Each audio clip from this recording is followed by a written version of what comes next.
Hey guys, welcome to the stream. LPGWV Kevin here, and Heather. I wanted to remind you guys, this month starts on our main team channel, so /LPGWV Beat 'em Up Month. So that starts tomorrow, so watch that channel for the announcement for when the stream goes live. We're going to do a whole month of retro and current sort of beat 'em up games, and it will definitely be interesting. Andy's taking the lead on that, so feel free to hop over there and check that out. Today we're going to talk about some MewTwo raids that we went on recently.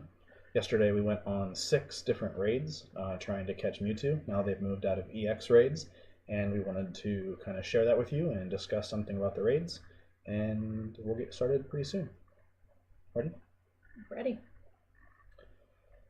So I was pretty lucky. I got to start off the day by leveling up to level 34, so I'm slightly more than 20% of the way there to the level 40 goal, so still got quite a grind to go. It's the journey, not the destination, Kevin. Yeah, but it's kind of the destination also. So we had a interesting glitch problem at the beginning of the day yesterday, and we had a large group, 23 people, so we had to split into 2 groups. And the app glitched out for everybody, and we got kicked out of the raid. Some people did not get kicked out, and they just got a continuous rejoin error message. So the beginning of this is going to be that glitch, and I'm not quite sure what happened. It affected both of the groups that we split into, but it affected the people differently in the group. So we're just getting ready here to apply buffs. If you're not familiar with how Pokemon Go experience works, you can use lucky eggs to double the XP for any given action. That's catching a Pokemon, participating in a battle or a raid, and if you're trying to level up, using those eggs and using them specifically at high XP events is super useful. So now the level of XP that you will garner from a particular raid differs based on the level of the raid. So for a level 1 or 2 raid, you may only get up to 6,000 XP if you are using a lucky egg. If you're going to a level 5 raid, one of the legendaries or otherwise, using a lucky egg will give you a much larger sum of 20,000 XP. So it is very advantageous to use both the lucky egg and the Stardust bonus with the star piece, actually. Jagro, that joke of excellent went over hard. So here we're getting ready for this battle, and we're trying to figure out, because we had a few more people jump in than we expected. We've got the countdown timer going, and then we got booted out. So if you've been playing Pokemon Go for any length of time, you know that network connection errors and weirdnesses of the game are incredibly common. And I don't know if it's just that the servers can't handle the sudden influx of data, but this was not a specific event like a community day. This was just us getting together with a group of players during the Ultra Rewards period to try to grind through some MewTwo raids. So here we've split our group. You can there's two ways to join a raid. You can either enter the open lobby by just clicking battle, and everyone who's within the vicinity of the raid will get tossed into one lobby, or you can start a private group where you use a code like you can see in the top right hand corner for Pidgey, Squirtle, Butterfree, and that lets you choose a smaller subset of all the people who are there to battle with. Now, in this particular instance, we had decided, because we had 23 people, max 20 in a raid party, we decided to go ahead and split along party lines. So you can see Team Mystic here in hopes of getting the extra raid balls and getting an extra bonus with that.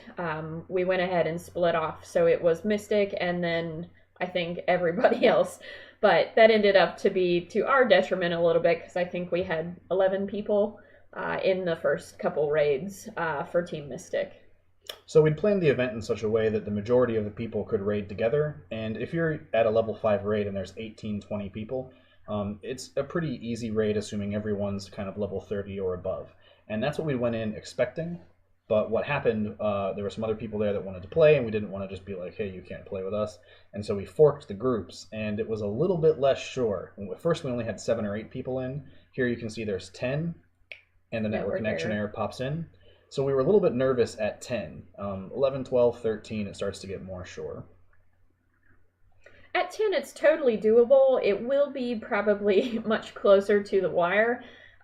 Your anxiety sort of flares a little bit once you get toward the end, but altogether, 10 is still doable for Mewtwo. You're just going to have a good challenge with you.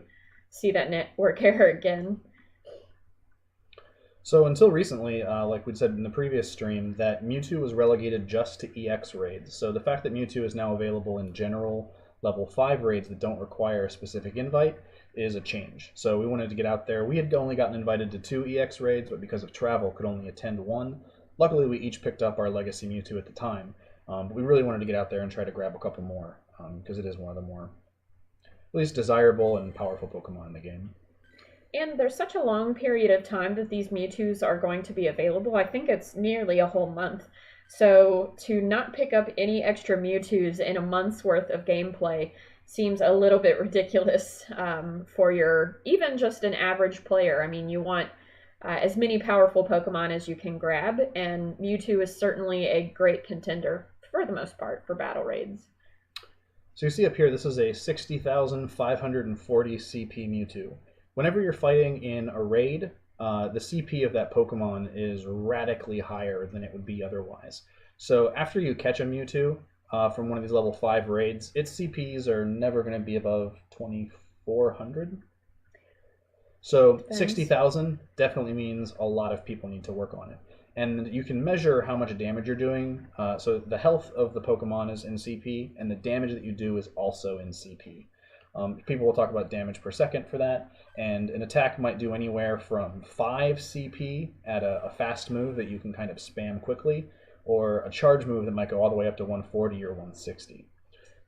Most of the Mewtwo's that we experienced yesterday were somewhere between 2,100 and I believe somewhere over 2,800 CP. So there were a couple that were quite large in terms of their CP size, but still totally manageable as long as you are forthright on getting your berries and balls out there.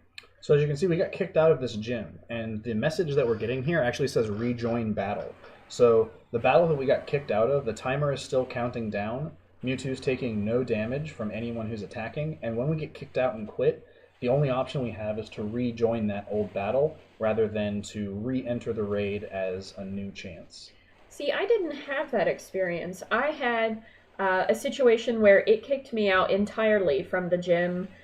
So I went back to the general map, tried to re-enter, and it would not let me re-enter the raid battle whatsoever. So I didn't get this error or this kind of message at all. It was just an open gym asking me if I wanted to join a battle like that. So we had 2 separate groups, and even within those groups, we had 2 different experiences of the error. One who could only rejoin, and one who could not rejoin at all. That being said, it only happened on the first raid, I believe. True? Yeah, it cleaned up after that. So we had absolutely no errors getting in and keeping up with the raids once we got rolling with it. It's just that first little bit of Niantic trouble. So as you can see here, this group of Pokemon, these 6 Pokemon on the bottom that I'm getting ready to raid with, they have a title. It says Mewtwo. I have actually pre-arranged which Pokemon I was going to use in that battle. So typically if you just hop into a battle or a raid, the game itself will select 6 Pokemon that it thinks are the best for that particular battle. You can change that, and you can even you can pre-arrange your parties like I've done here too. I've pre-arranged 2 parties for in case these 6 faint and I need 6 more, so that I can quickly cycle through those Pokemon. Now, if you notice at the bottom where the Mewtwo section is, this prearranged group that he's talking about would be if you swipe to your left or right. That's where those parties live. If you want to create a party, you would go into your Pokemon and swipe to the group. That's what this is. So that way, when you're in the midst of the heat of the moment and it recommends you some not great Pokemon, you can swipe to the right and access that super quickly without having to digest or do meta level moveset shifts amidst gameplay. And you'll see once we finally get into this raid battle, if it's not this one, it's one of the next ones. I forget to swipe to that pre-made group, and I get stuck with the recommended group. And one of the things we wanted to talk about is how Pokemon Go seems to select that recommended group. It does so by the canonical type of Pokemon. So if that Pokemon is known as a Dark type or a Psychic type, and it's a high CP, the app is going to say, yep, that'll be good for this battle, choose this one, and choose that one. The trouble is it doesn't seem to pay attention to movesets. So if you have a Shift Tree, for instance, which is a Dark type Pokemon, you may actually end up with 2 Leaf moves and no Dark moves. So what we want here for these raid battles is to have super effective attacks, preferably on the Fast move, which is the quick one that you can spam, and on the Charge move, which takes lots of uses of the Fast move and then is a high power in one go, but slower to move. So ideally, you would want something that's going to be super effective against that type for both of those attacks. In this particular instance, as you saw just a second ago with the other Mewtwo that he was attacking with, it had Shadow Ball, which is, I believe, a ghost move, which is particularly effective against Mewtwo. So in these Mewtwo battles, it's hard to tell which is going to be effective depending on the weather, but for the move sets, you're going to want to choose your ghost type, your dark moves, like he said before, or your bug moves. So having a Shiftry with 2 grass type moves is terribly ineffective, but you don't know that unless you've done your research ahead of time. Or even if you have done your research and you have 2 Shift Trees and you selected the wrong one. Oops. So here I went with a Gengar. So this is the 3rd evolutionary stage of Ghastly. And its attack was doing really, really well. It's super effective attacks, but as you can see, it just didn't have the staying power to withstand Mewtwo's attacks.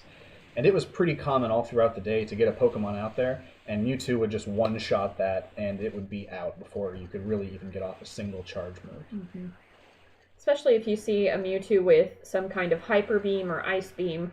Those are very effective against any Pokemon, mainly because you're talking 140 damage on just a single shot. So that's pretty much going to wipe out anything that's less than 2,500 CP or more. So the Pokemon that just fainted was an Armaldo, and its Fast move was super effective, but its Charge move was not. So even though I had the Charge move bar all the way filled for 3 attempts, I didn't use it at all, because it would basically be a waste of the time. And as you can see, that countdown timer is relentlessly counting down. So if your Pokemon is fainting and falling out, and your DPS drops, or if all of your Pokemon have fainted, you're just burning that time that you can't use to attempt to bring this 60,000 CP Mewtwo down. And you can see this with this Tyranitar as well. Even though its primary attack may be Bite, a dark move that's super effective, its charged move here is Stone Edge. Not particularly helpful for Mewtwo, other than simply beating down his CP. But there are better movesets here. And so here we have that Shiftry who has 2 moves which are not going to be super effective. Luckily this was towards the end of this particular raid, so it wasn't overly important. But this was not a great choice for the battle, and in the future I'll switch that out. Since we have Mewtwo raids for I think another month, I'll definitely want to change these groups based on the 6 raids that we did yesterday. Mm-hmm. Yeah, they're available until October 23rd, so there's plenty of time to tweak your party and decide who's best. Now, some on Reddit and other places have posted great counter Pokemon. Your top counters are going to be things like Gengar with Ghost moves, Mewtwo with Ghost and or Psychic moves. Psychic less helpful. If it's a Legacy Mewtwo from when the EX raid period. So if it's X-raid ones, Mewtwo. That may help you less. But other things with dark moves like Tyranitar, who's a beefy boy and has lots of HP to spend. Other things with dark move sets, or Ghost, so Banette. I don't know if I'm pronouncing that right. Sizer with bug moves, Pinsir, those sorts of things are going to be most helpful. So if you've defeated the raid boss, you get a chance to catch that Pokemon, which will be high CP and generally high IVs. You don't have to use your own stock of Pokeballs, Great Balls, and Ultra Balls. You get these special raid balls that you can see on the screen, and you get those depending on how much damage you've done, your team's contribution, and a few other things that determine how many of those you get. Like your friends. And your friend bonuses. So if you've got Ultra Friends in the raid, that's definitely going to help you out. So the problem that if I mentioned last time that I was having during the Legendary Birds Day, of where I was unable to get curveballs into the top third of the screen, was still plaguing me again through the Mewtwo raid. So typically, if we're catching Pokemon, I pretty much only throw curveballs. But for these raids, I was just throwing straight up balls as carefully as I could, because a couple times you'll be able to see through the play, the curveball just seems to bounce off of something, or it almost like misfires and only travels a fifth of the distance that I'm expecting, which is certainly frustrating. Mm-hmm. So you can see that for each of these throws, I'm using a golden raspberry. So typically, after you've defeated a raid, one of the rewards is one of these golden raspberries. And apparently, oh, you did a silver pinap. I was desperate at this point. I really wanted this Mewtwo. But so the golden raspberry is very much like a raspberry, but even more so. It increases the likelihood that you're going to catch the Pokemon. I don't have the figures off the top of my head, but each types of Pokeball and each type of berry increases the catch rate a certain amount. But when you look at these level 5 raids, the catch rate, depending on, is kind of a sliding scale, but it's as low as like 6% all the way up to, I think at most it's like 54%. Now, of course, that's not like a hard and fast rule. It's that chance every time. It's not like if you do 8, you're going to catch 4. It's each time you have that percent chance, and it's entirely possible that you go through 15 raids and end up with 0 raid bosses. I would say, though, in general raid experience, if you are at even a level 3 or higher raid, as you're attempting to catch that raid boss, you're going to want to use the golden raspberry if you have plenty to spare. It does make things much easier in the catching process. The silver pinap is helpful, but it is designed for a much different purpose. So if you're wanting to catch the Pokemon with a little bit of a bonus and also get candies, that's what the silver is for. But primarily for the raid bosses, my ideal is to catch that thing. I can pump it up later. I can use rare candies. So I'm going to use the golden raz to secure my best opportunity to catch that as I can. Now, I'm sure others would, choose differently, but that's my preference. Yeah, every throw for the raid boss should be a berry of some sort, preferably the berry that's going to increase your chances. So here, poking through, I wanted to switch out that shift tree. So we just mentioned that I picked one that was the wrong moveset, and so I'm kind of hoping here to correct that on the fly. So because this is previously recorded footage from the other day... it looks like you're still in the raid, though. I am, yeah, we're just in the lobby. Oh, okay. So because this is pre-recorded footage from the other day, I went ahead and cut out any travel time or walking. So mostly we're going to be raid after raid after raid for this video. So as you can see in this lobby, we did not divide by party lines. This was one of our own raiding group parties rather than something we had found extra people on Discord. So we were able to go ahead and just 19 people do the raid boss. If you're not using Discord, you should check on the Sylph Road to see if there is a Discord community where you live. It's an excellent way to organize players for raids, also to give awareness if a nest has moved and you're like, hey, I just caught this Pokemon. There's 4 of them out here. If you can get here soon, you might be able to catch some rare Pokemon that you're looking for. It is extremely helpful if you are either a Lone Ranger kind of player or if you are wanting to meet up but you're unsure as to how really to find people to go with. Discord provides an opportunity for you to either chat with people, make connections, or even just show up at the right place at the right time. That's really your best option. And the Pokemon Go community is really broad and highly differentiated. So if you're the kind of person who wants to get out there and chat and meet people and then maybe hang out with them outside of that, you're going to find those people at raids. If you're the kind of person who just wants to show up, grind through your levels, get your legendary Pokemon, and go home, preferably with exchanging as few pleasantries as possible, that's totally cool too.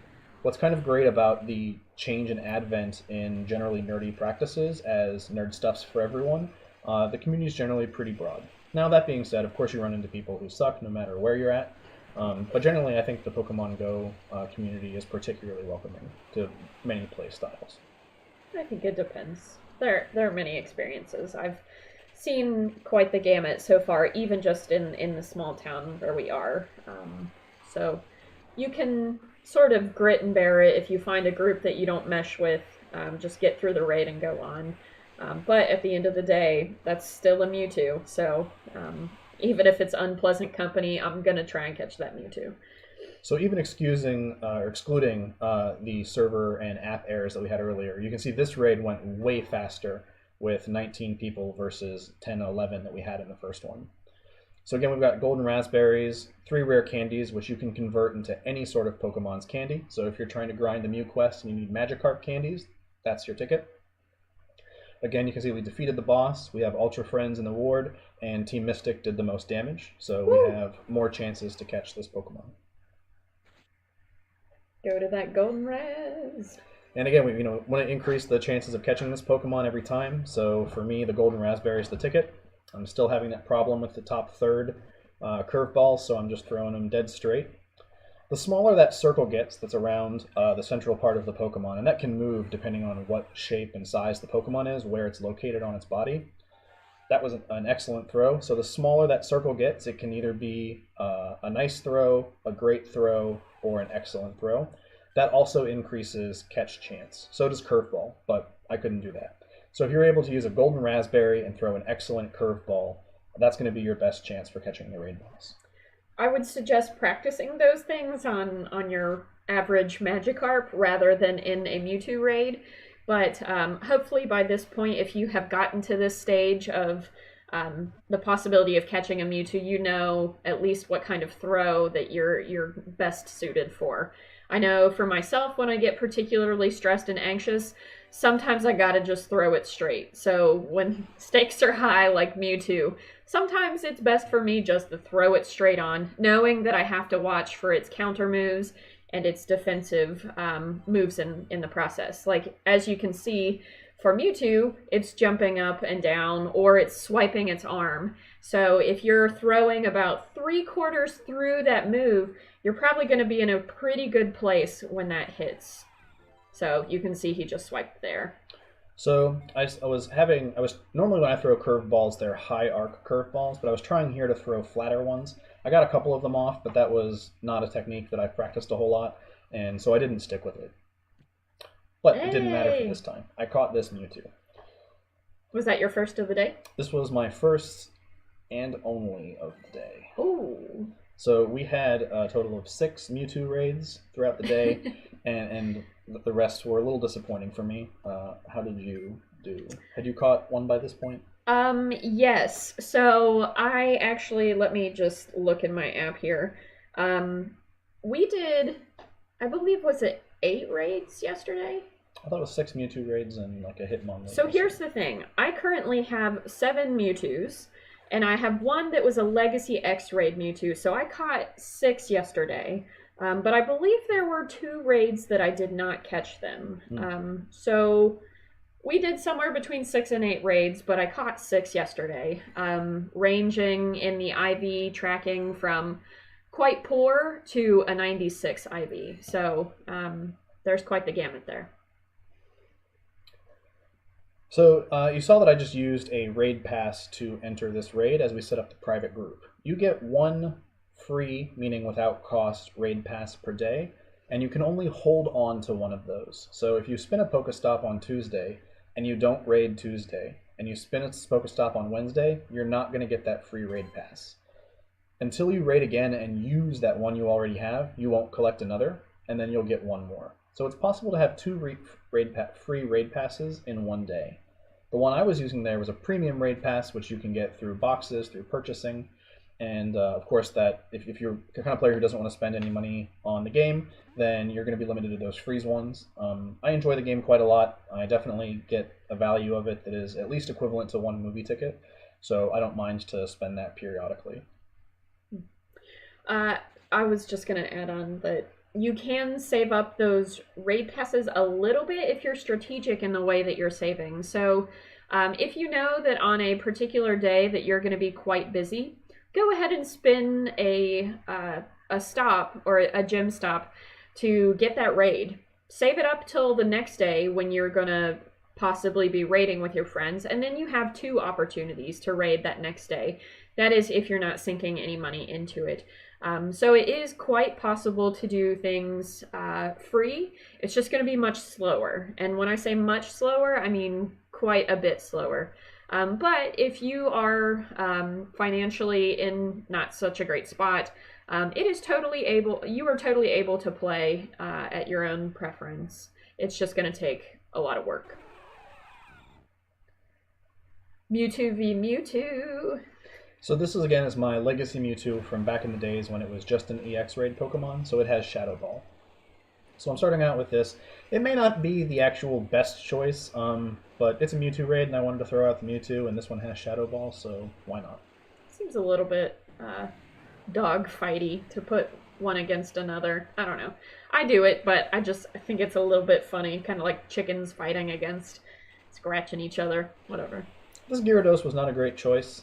It was high CP, which is why I threw it out there. In retrospect, that spot probably could have been better assigned.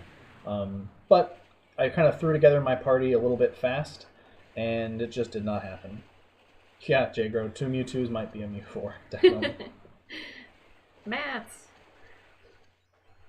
So here you can see that Kevin has selected a much better Tyranitar for this purpose, because its secondary move there, its charge TM, is Crunch. That is going to be the kind of move that you want exactly for this, whereas Gengar here has a Poison secondary move. If it was Ghost, that's going to be the best. Yep, but it just didn't stand up to the damage that Mewtwo can lay down. Sure. But that is an excellent example of when to use those TMs, those trading move things that you get from raids, whether it be your first attack or your charged attack. That's the time to play with the meta level gaming. When you know that you've got a couple raid bosses, you've got a couple extra charge moves to change out, that's what you want to look at. So here, all 6 Pokemon that I brought to this particular fight are out. So I wanted to get back in there as quick as possible. And I didn't swipe over twice to get to my secondary raid, so I got a handful of Agrons, but at this point it didn't matter. The battle was over. At least I got back in there before the end. But if you don't have that pre-made party, you're just going to be assigned the party, and it may not be the best for your particular... Probably not going to be. As you can see, Aggron generally either steel or rock moves. Not so helpful. Sometimes electric, still not helpful. So you might have seen it was a 20,000 XP raid that's using an egg, so that's a multiplier of 2. And that really helps with the XP progression. If you catch a random Pokemon, it might be around 160 XP. Normally you complete a raid. At level 5 you're going to get more, but if you complete a level 1 or 2 raid, that's like 2,000 XP, right? It's not a whole lot. Sometimes 3. But if you go out there and you do 6 raids in a day, getting 20,000 XP at a time, if you take, if it requires 1,000,000 XP to get to your next level, you're 10% of the way through that. Now I know that we keep talking about XP bonuses. One other aspect to consider is the Stardust. This is a high ticket item for trading, for powering up your Pokemon if that's your thing. So the raids, though it's not necessary to use the 50% extra Stardust with the Star Piece, it is also going to be very beneficial for you. So we got a question asking what device we're using to spoof. We're not spoofing. This is previously recorded footage from yesterday. Both of our phones are sitting here doing Twitch things. So this is previously recorded footage for yesterday. Currently, I don't have the technological capability to stream from my phone in real time. So we're shooting some footage and then coming back to talk about it here on Twitch. We were just having a fun Mewtwo raid day yesterday. We hit up 6 to 8 raids. So we thought it might be fun for other people to see how we go through the process. Yep. So sorry, Pogo. I don't have the answer to that. I've actually never done any of the GPS spoofing. It may violate the terms of service, so definitely look in to see what you're doing when you choose how you're going to play the game. But this is previously recorded footage. Now, I will say that questioning about the work schedules and whatnot, I have a particularly busy or hectic schedule also, but with our group of friends, we have been able to find some time on a random weekend to go raiding. Now, granted, everybody's schedules are a bit different, but that's a time when we know that we can commit to that together and have our best chance of success for raiding. So, as we talked about before, Discord or Facebook or whatever, find yourself a group that can raid around the same timelines if there are raids available. That has been super helpful for us to have a consistent group. Definitely one of the problems for work schedules. I've talked to people who work third shift, and raids are limited by Pokemon Go for certain periods of the day. It's like 10 a.m. to 5. Yeah. So if you're not free during that period or asleep because you're working third shift, that basically means that you're not eligible to play for that, which is a real bummer. It would be nice if Niantic would shift that. I think that their main concern between the Pokemon Company and Niantic, the idea is that Pokemon is often a kid's game and they don't want people out late at night, or they don't want to put people in unsafe environments. So they're overly concerned about that. The problem is that there's a certain subset of their player base which is basically not able to enjoy the game. Yeah, that's a serious struggle working from 6 a.m. to 6 p.m. Definitely hope to find some friends that can raid on your behalf and maybe trade you if they're willing to be generous. I know that's important. I have a couple friends who live in quite rural areas and are not able to get to the X raids or to other large raids, and so I have gone in and named some of my Pokemon after them so that I know to trade them to that person, because like you, they just are not able to get to raids, and that sucks. And again, hopefully Niantic and the Pokemon Company will lift that so that people who work third shift or have schedules which don't permit regular rating are actually able to enjoy the game more thoroughly. So this is the fourth Mewtwo of the day, third or fourth Mewtwo of the day. Again, we had to set up private groups. We had more people arrive at the raid. So we were organizing our stuff separately, and then the Discord was also organizing. So at this time, there was a group of 45 players who were roving around town from raid to raid, just like we were. And those paths were intersecting periodically. And so you have to set up a private group, and that allows your group to fork off and not lose some of your players. You can only get 20 players into a raid, so if you've got 30 people there, and you've got people you really want to battle with, like maybe you have an ultra friend and you want that raid reward, you don't want to get split into separate groups. Private groups allows you to do that. Mm-hmm. So actually, one of the families that we raid with has a child that raids with them, their son, and so as part of that, we are very cautious as we are raiding in what circumstances we are in, what location, who's around, and whatnot. Which is why we're a little bit aware of the kids not getting stolen at a 8 p.m. raid. That's kind of not ideal in any scenario. So I understand Niantic's limitations, but it is kind of frustrating for those players who can't get there at 2 p.m. on an average Thursday. Yeah. So hopefully that changes before too long. Mm-hmm. So yeah, again, next time we go out, this setup that I worked with, I think 3 of these Pokemon, or at least 4, worked pretty well. I'll probably still use Mewtwo. I think Gengar's damage was decent, although he doesn't have much sticking power. Houndoom did pretty well. And that's a pretty low CP Gengar, though. Yeah, I just got that like last week. I hadn't had that okay. one until recently. And Armaldo did pretty well as well. And that's a 100% IV Armaldo that I caught while we were in Scotland. You can tell because it says 100, right, Kevin? Yeah. No, I'm kidding. I changed the name of the Pokemon to include the percentile IV they're in. That way, if I'm quickly sorting through the list, I can snag it and make sure I grab the one that I want. Or make sure that you don't trade that to somebody accidentally, because that would really stink to get 100 IV and send it to your friend, which then has very low IVs. So it does have its function. Also, in trading, having things like an asterisk at the beginning for us has been helpful to know that we can trade internationally and get those distance kilometers. So I do suggest the nicknames. I like that system, but find what works for you. I think the trouble is I have a sunk cost problem. I've already named all of the Pokemon with this percentile system, and then a letter designation for which their highest subset of IVs are. But I saw someone else do something different. They used the number emojis so that they could use the actual IV designation of, say, 15, 12, 15, and only take up 3 characters. So I think that's probably a superior system than the one that I'm currently using. But I really, really don't want to go through and rename all those guys. I did notice that if you're an iPhone user, that the emojis do not work necessarily, so that's not viable for most of your average iPhone players, unless you're copying and pasting text from somewhere else, but even that's a little bit difficult. See, you iPhone players are guests. It's an Android-based company-based game. All right then, well, I'll just take my level 37 self and go. Yeah.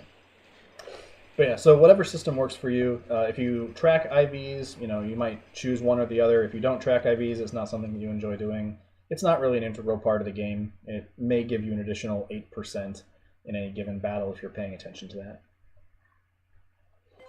I was just watching that Mewtwo shrink and get the head tilt of death. Oh no, you beat me! So one of the things we talked about last stream is the seeming difference between random number generators. So I have really decent luck for collecting rare candies, and I get them almost every raid, usually at least 3, sometimes as many as 9. Which is nuts! I never have that experience. Mine is typically golden raspberries or large potions. That's what the system gives me. So I have a very different experience than Kevin here. How many, just as point of concept, how many golden raspberries and rare candies do you have currently? Currently, so I used some of the rare candies that I got yesterday to funnel into my mythical Pokemon. Because like I said on the last video, I'm unwilling to walk 20 kilometers for 1 candy, so I funnel those into those babies. But currently I have 0 rare candies, but I have left over just from extra space 56 golden raz. I used one for every single shot I took yesterday on the raids, and I also fed some of those to people in gyms because I want to keep up some presence in the X-raid gyms. So I use those golden raz quite frequently. You, Kevin? So I completed the Mew quest less than a month ago, and I had dumped every rare candy I got up to that point into Magikarp. So I've only been collecting them for about a month, and I currently have... it's not visible. Yeah. I currently have 109 rare candies, but I only have 33 golden raspberries. So it's just and pretty much the only time I use those is in raids, or if there's a starter Pokemon that's particularly hard to catch that I really, really, really want, I will use those there as well. But there's just a wild disparity in items in which we receive. Yeah, absolutely. So it looks like here you're starting to experience what you called the first third problem. Yeah, I'm not sure what's going on there. It seems to, at about the level where my chibi icon is, that the ball just won't make it past. Sometimes it actually appears to bounce off of something invisible. Other times it just kind of peters out when I'm definitely still on the screen. It's definitely the speed needed to get it there, and it just doesn't make it. So you didn't catch that one? No, I did not catch that one. So at the end of every raid, Pokemon don't die, they just faint. But you have to kind of fluff them back up. And you can do a fast way, or you can do it the cheap way. The fast way, once you've gotten a certain level, is a max revive, which brings it back from fainted status to 50% of its health. And it fully heals it. So a max revive does that in one go, and it's fast. But you don't get those as often. Excuse me, if you have the time, you can just use a revive and then use healing potions to complete that in 2 or more steps. So most of the time, I'll actually just use the revives and then use my lowest potions first to clear up item space, because that can be a resource that you have to manage. But if we're going to hop right back into something, like if we lost the raid and we have a limited amount of time to get back in, Once you've used that raid pass, you actually can continue to fight at that location until you finish the raid, assuming there's enough time. That would be the opportunity for me to use the max revive and to do both.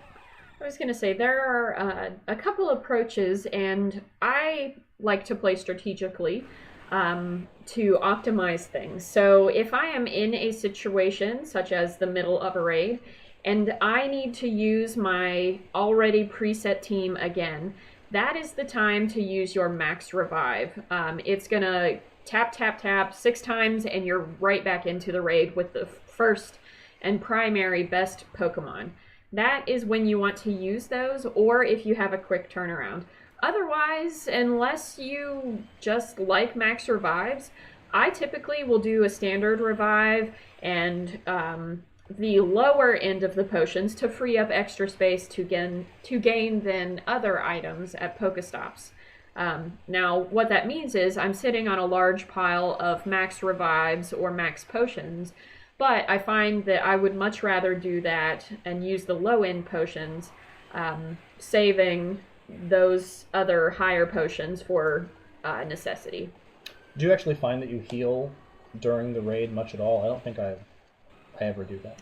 No. Now that I have a larger dex of Pokemon that are battle-friendly or battle-ready, I guess, I typically just create a couple parties and swipe through. But if you are limited on battle-viable Pokemon, that is absolutely a great option. When I was playing and leveling up initially, that's what I did. I didn't have 12 Rhydons to put in a battle, so I would just use my 6 Pokemon, my 6 standard, and go straight to it.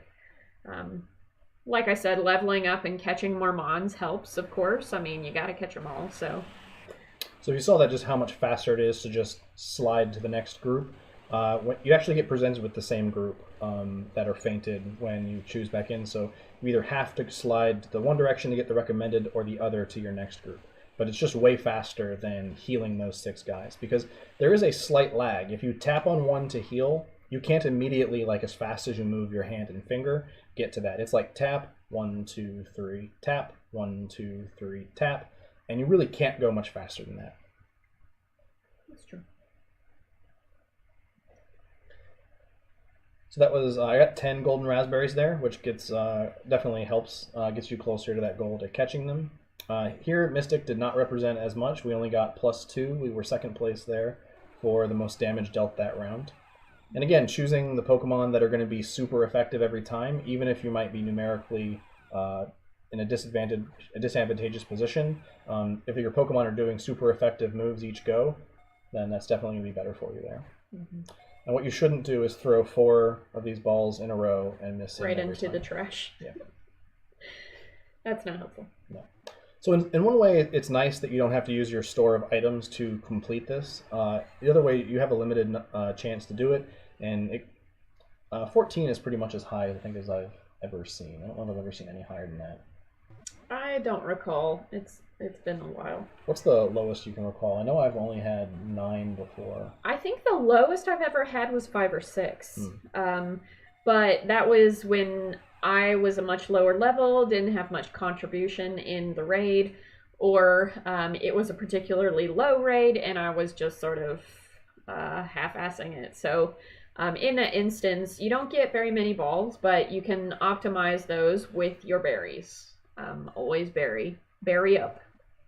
So previously I just attempted to throw a curveball, and I was spinning the ball in the bottom left of the screen and then tossing it to the right with a curve, just like that berry traced across the screen. You can throw a curveball in either direction, depending on which hand and which finger you're using. That might change. If I'm playing with my right hand, it tends to be just that bottom left curve up and around. But sometimes I'll play left-handed for some reason. I might be holding something here, and my curve goes the other way. So it just depends on which is comfortable. The game can accept either input, but the ball needs to, as you spin it in the corner, you can watch it actually acquire a rotation, and that's when you know the curve is going to happen. Sometimes if you don't do that enough, sometimes you don't have to do it very much, just kind of one loop is enough to get it going. But sometimes if you don't hit whatever that threshold is, that ball will just kind of zoom off to the side and it's lost. No catch. Nope, so that's another Mewtwo that made it away. Now, thinking about some of the catches, one thing that I have noticed, and I'm sure other people notice this as well, in the raid experience, your Pokemon, your Mewtwo, for instance, in the raid, may have a charged attack of, let's say, Hyper Beam or Shadow Ball, even. That's pretty common. Those are the legacy moves for the X raids, but in the middle of the raid, it may have one attack, and then as you are catching it, once you have caught it, you may notice that your Mewtwo then has a different attack. That is quite common. And actually, yesterday, I believe I caught, let's see here, the Mewtwo's that I caught yesterday, of all 6 of them, if I can type here. Let's see. 1, 2, 3, 4, 5 of the 6 had the Thunderbolt move. So that is not an optimum move set for your Mewtwo. It is a particularly low charged move, but there are a couple variables for the charged moves that you can get. I just wanted to point out that what you see in the middle of a raid may be very different than what you get when you catch it. There's 3 charge moves with the Mewtwo, right? There's Ice Beam, Thunderbolt. Fire. Hold on, I got one yesterday. I got a Focus Blast. So if you have Shadow Ball or Hyper Beam, those are legacy moves from the EX raid only, and the other 3 are the current charge move possibilities from Mewtwo. So, according to the Sylph Road, they have a mega thread that will show you some of the moves that are possible for your Mewtwo. Currently, they have talked about Flamethrower, Ice Beam, Thunderbolt, like Kevin said, but others are starting to report that there may be a couple others that you may experience. And that's the Sylph Road subreddit, not the website, the Sylph Road, right? True. So on Reddit, you have several different pages. One of the helpful ones is the Pokemon Go subreddit. Another is the Sylph Road subreddit, separate from the Sylph Road website. I think they're run by the same people. But the Sylph Road website, if you decide to set up a profile there, it is basically a secondary profile like you would see in the bottom left corner of your app. But it's one that you can share with other people. They can see your 6 favorite Pokemon, how many you've caught, how many certain kind of badges you've earned, like for Community Day. And then you can do handshakes, which are like a separate set of friends list, different from your friends in-game. And you only do that in person, and it's supposed to be a way for that community of people to interact. And you can actually see a plotted map of all of the handshakes you've done and where those people are located. Mm-hmm. So that's kind of fun. That's quite cool if you're interested in the connection aspect of Pogo. Sometimes people are not, and I am only just recently getting into the Sylph Road as of, I think, yesterday. So maybe day before. But still, it's not essential to gameplay, but if you're looking for extra perks, it's kind of fun. If you like collecting badges and little doodads, that's cool. If you like showing your 6 favorite or your 6 most powerful, that's definitely a way to do it. Originally, mine were all evolutions, but it's changed as time has gone on. But this guy likes badges. That's really the kicker for him. I do like badges. Yeah, all about the badges and patches. So again, I'm still stuck on throwing those straight balls, but if you wait until that aiming circle collapses, you'll increase your catch chance. So you've got nice, great, and excellent. Obviously, the smaller it is, the harder it is to aim for that circle, but the increased chance there is. Jagro, I am not the sheriff of Pallet Town, but with your vote and support, I could be. That would be a fun gig. Maybe there's a cosplay character idea there somewhere. I don't follow. So again, your best chances to use golden raspberries to increase catch chances. You might have seen on the left side of the screen a bunch of stuff pop up. I'm using a Pokemon Go Plus, which is a Bluetooth device that allows you to throw 1 Pokeball to catch wild Pokemon and also to spin stops. It vibrates a little bit and flashes a light. So in that case, we're actually standing next to this gym, and the refractory time until it reloads had passed, so it was spinnable again. So even though I'm in this catching screen, I should have been able to spin that stop, which of course you can't do if you're not using one. But this thing vibrates a little bit, so you just reach over and press the button, and then it spins that stop. So that little dump of items was me spinning that stop during this raid catch. But on your average day, if you're catching and using your Go Plus, you cannot do those simultaneously. So you can do it during a raid boss catch, but if you're trying to catch your Magikarp to get to that 400, you cannot spin a stop. It will not actually queue up the stop to let you know that you can spin it. So don't get your hopes too high. It's only in those special instances. But yeah, I think it's useful. If you're playing on a regular day and the Go Plus identifies a spinnable stop and it gets a little pink note over it, and then you try to catch the Pokemon, you actually can do both at the same time. That's true. But if you're already in the Pokemon screen and the Go Plus is looking to identify a stop, in that case you won't be able to spin it. Now, thinking about the Go Plus, it will prioritize Pokemon over stops if you have them both enabled. So as you're thinking about the way that you want to play, if you need to acquire a lot of items, be sure to click stops only, because if you have Pokemon and stops enabled, it will always go for the Pokemon first. If you're okay with just catching a lot of Mons and you don't need a lot of resources, then maybe keep them both enabled. Just know that ahead of time as you're going out. So thanks guys for tuning in. That was our 6 Mewtwo raids with 1 successful Mewtwo catch. Or 6. Or Sorry. 6, if you're Heather. If you have time, tune in tomorrow on the main LPGWV channel for the start of Beat 'em Up Month. Andy is going to kick that off, I think around 8:30 tomorrow. So tune in to LPGWV for the start of Beat 'em Up Month. Can you clarify what Beat 'em Up Month is?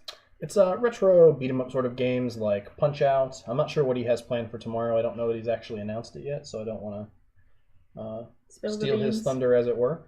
But it's definitely going to be a good time. I'm going to try to tune in. So if you get a chance, head on over to the LPGWV main channel tomorrow. Thanks for watching and chatting with us. Jagro, Pogo, everyone in the chat, thanks for hanging out tonight, and have a good evening. Bye.